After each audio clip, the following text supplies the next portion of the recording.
É isso, gente. Espero que você esteja bem. Chegamos então no nosso a última virtude do fruto do Espírito, nosso último dia desse estudo aqui, desse devocional sobre fruto do Espírito.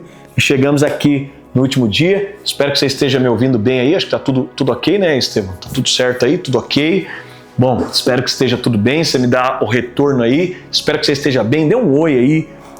Quero te agradecer, você que está me acompanhando, você que chegou até aqui, você que veio até aqui. Que satisfação. Eu quero começar aqui esse tempo orando e é o nosso último momento. Eu quero orar com você, Pai. Obrigado por esse tempo.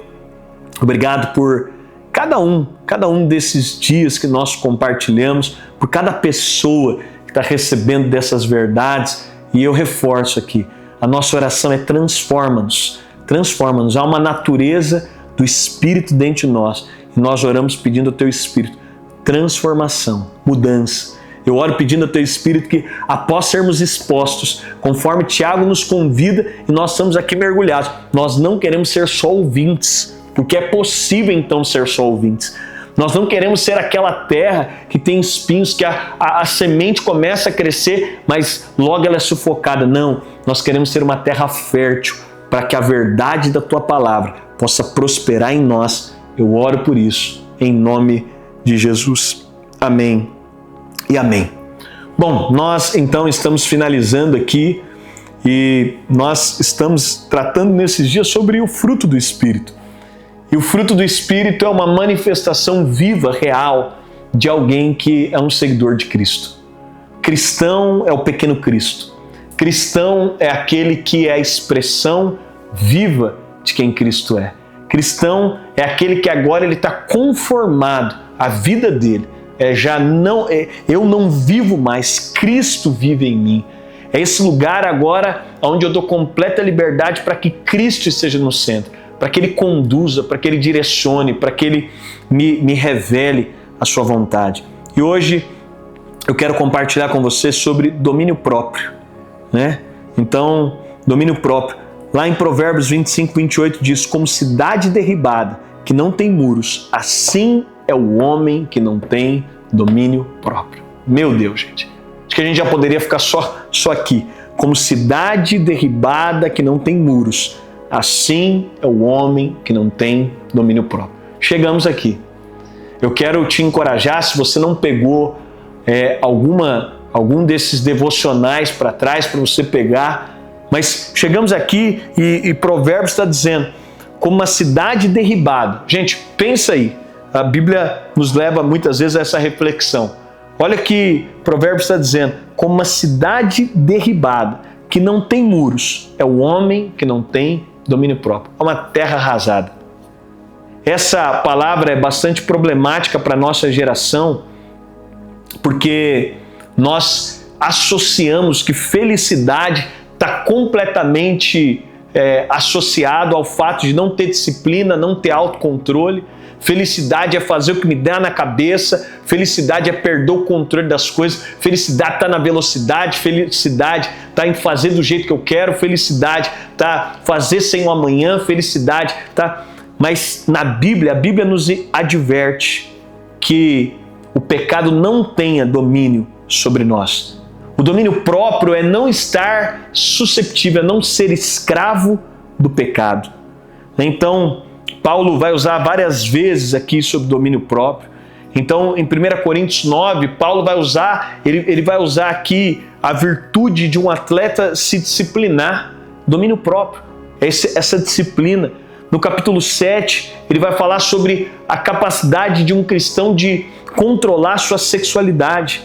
Então, a expressão domínio próprio é manifesta de diversas maneiras nas versões bíblicas, mas os mais usados são autocontrole e temperança. É alguém que tem autocontrole.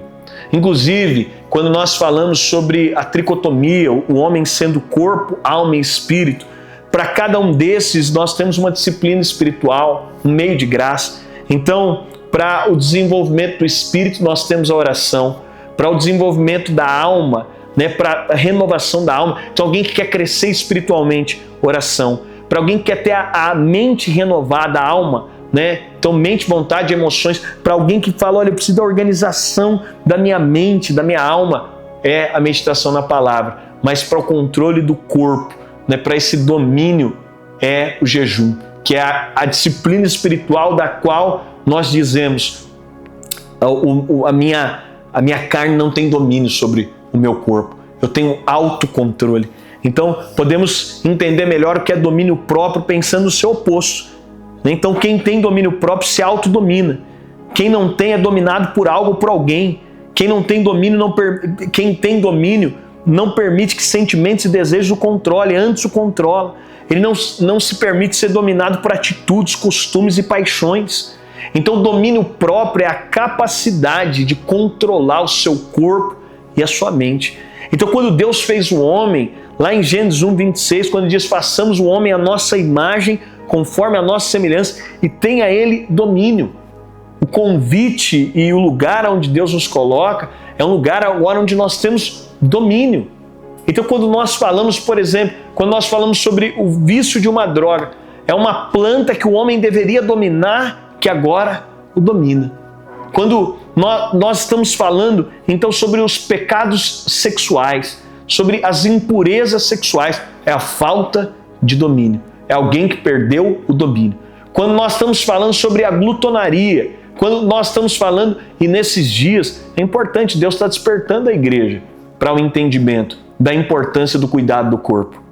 Por quê? Porque a gente fala muito sobre quem tem problema, né, de alcoólatra, alguém tem problema com bebida, mas a gente às vezes desconsidera que nós precisamos de olhar também para o fato, o descontrole na área da comida também é uma falta de autocontrole.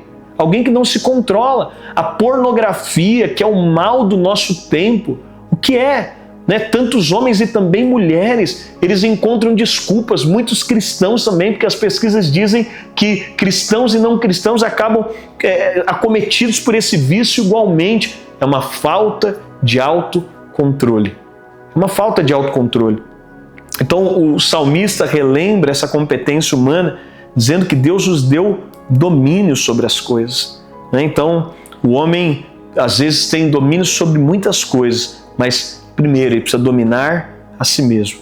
Quando nós olhamos para Adão, o fruto da queda, Adão tinha essa autoridade para expressar, mas Adão não teve domínio sobre si mesmo. Então a mulher não teve domínio sobre si mesmo, Adão não teve domínio sobre si mesmo. Sabe? Então, desenvolvendo, a gente precisa de desenvolver o autocontrole. Então, essa percepção não é um convite à passividade, mas é um desafio para nós nos esforçarmos. Paulo diz em Romanos capítulo 7, porque não faço o bem que prefiro, mas o mal que não quero, esse eu faço. Paulo está dizendo, eu tenho que ter autocontrole. Por quê? Eu preciso ter domínio próprio, porque já há uma inclinação natural ao pecado dentro de mim. Quando nós estamos falando aqui sobre as obras da carne, e por mais que nós agora nascemos do Espírito, a gente precisa de lembrar que, naturalmente falando, nós estamos inclinados ao pecado. E agora o domínio próprio vai nos levar para esse lugar, de colocar um basta em algumas coisas. Talvez você está ouvindo aqui, você precisa de colocar basta em algumas coisas. A gente não pode aceitar ser dominado. Eu não posso aceitar ser dominado. Eu não posso aceitar me tornar um escravo, porque a ausência do domínio próprio me faz um escravo. Eu fico escravizado por algo. Então, o autocontrole, como que a gente desenvolve? Nós somos convidados a ter domínio sobre os nossos sentimentos, sobre os nossos desejos e sobre as circunstâncias que nos envolvem. Então, falando aqui sobre esse domínio, primeiro, sobre os nossos sentimentos. Nós somos movidos pelos nossos sentimentos. Então, ter domínio próprio é fazer com que os sentimentos bons sejam fortalecidos e canalizados para serem aperfeiçoados. Tem gente que, é o que a gente diz, né? Se tornou completamente almático. Por quê? Porque ele é conduzido o tempo inteiro por aquilo que ele sente. O tempo inteiro ele está direcionado só por aquilo que ele sente. Mas nós somos convidados, né? A Bíblia nos convida, e esses sentimentos, né? Nós vamos permitir que o amor opere. Então o ódio é um sentimento que precisa ser controlado. Caso contrário, ele vai te dominar, vai te levar à ruína. A ambição é um sentimento que precisa ser controlado. Precisa ter domínio próprio sobre isso. A vaidade é um sentimento que precisa ser controlado. Mas nós precisamos dominar, então, os nossos sentimentos, mas também dominar os nossos desejos. Nós somos aquilo que desejamos, porque aonde está o nosso tesouro, ali está o nosso coração. Então nós precisamos dominar os nossos desejos, aquilo que rouba a nossa afeição, aquilo que captura o nosso coração, aquilo que nos leva ao nosso esforço, o domínio próprio. Para quê? Para que nós não sejamos escravos dos nossos desejos, para que o nosso tesouro não esteja naquilo que a gente deseja. Os desejos humanos são enganosos, os desejos humanos são passageiros. Mas em terceiro lugar, nós precisamos ter domínio diante das circunstâncias. Então, nós precisamos de olhar para as circunstâncias, nós precisamos ter domínio diante das circunstâncias. É estar nesse lugar de governo, é estar nesse lugar de controle, é estar nesse lugar onde a gente não se descontrola junto com o contexto, a gente não se descontrola junto com as circunstâncias, mas a gente permanece firme no controle de todas as coisas. Então, o fruto do Espírito é o autocontrole. Então, é esse lugar de disciplina, é esse lugar de ter um controle sobre aquilo que estamos fazendo. Sabe, quando nós falamos sobre domínio próprio, não se trata de um autocontrole que nos faz doentes, não é falso, apenas de aparência, mas se trata de algo resultante de um desejo profundo. Sabe, é nesse lugar de domínio próprio aonde eu não sou escravizado por nada. E esse domínio próprio é fruto do Espírito. Gálatas capítulo 5, aqui é tão interessante porque o que Paulo vai dizer em Gálatas capítulo 5 é que o Espírito está militando contra a carne e a carne está militando contra o Espírito. E o que isso significa? É que quem vai ter a vitória é quem é mais alimentado. Então, o domínio próprio é um resultado de alguém que teve, agora, fruto do Espírito, ele está alimentando o Espírito. O convite, e aqui nós estamos finalizando, o convite a nós é: alimente o Espírito. O que Paulo vai dizer é quem ganha, quem alimenta o Espírito. Sabe qual é o problema de muitos cristãos? É que muitos cristãos se alimentam a semana inteira de vídeos, de redes sociais, de séries de Netflix, de programas de informação. Eles não se alimentam da palavra. E qual que é o grande problema? É que se eu não alimento o meu espírito, então, se eu alimento só a minha carne, necessariamente eu vou viver pela carne. Automaticamente eu vou viver pela carne. Qual que é a chave, então, e nós estamos finalizando aqui, de uma vida no Espírito, de manifestar o fruto do Espírito, é alimentar o Espírito. Por isso, eu quero finalizar esse nosso tempo aqui te dando algumas dicas. Desligue mais a televisão, faça mais oração. Entende? Coma menos, jejue mais. Medite menos nos problemas e ore mais. Substitua a ansiedade pela oração. O convite a viver o fruto do Espírito não tem como você dizer: agora eu vou ter mais domínio próprio, então eu vou parar de me... Não é, nós não conseguimos. O resultado de tudo isso é: diga sim para Deus. Não é dizer não para as obras da carne, é dizer sim para Deus. À medida que eu digo sim para Deus, eu vou estar tão cheio dessa verdade, eu vou estar tão completo dessa verdade, eu vou estar tão transformado por essa verdade, que necessariamente, automaticamente, ao alimentar o Espírito, você vai ver, é automático. O Espírito sendo alimentado de forma automática, a carne perde o poder, a carne perde o efeito, a carne perde a eficácia. Eu quero te convidar nesses dias a crescer nisso. Se você é batizado com o Espírito Santo, quer andar em Espírito, fale em línguas em todo o tempo. Esse é o convite de orar sem cessar. Se você já sabe, ou se você sabe e você tem uma Bíblia, você sabe dessa verdade espiritual, leia a Bíblia todos os dias. Cale a voz da alma da carne.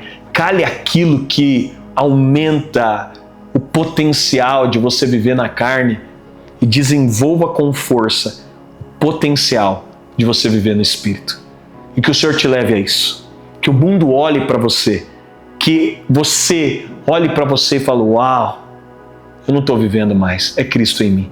Mas que quem está ao seu redor olhe para você e veja o Cristo revelado em você. Eu oro para que hajam salvações, para que pessoas sejam transformadas. Eu oro para que os seus filhos desejem mais Jesus, para que a sua esposa queira mais Jesus. Eu oro para que os seus amigos de trabalho, eu oro para que quem está ao seu redor seja completamente afetado, não por um cristão de boca, não por alguém que só professa que é cristão, mas por alguém que tem a manifestação do Espírito. E que você seja as mãos aqui na terra, você seja os pés aqui na terra, você seja a boca dele aqui na terra. E que ele te use com impacto e transformação.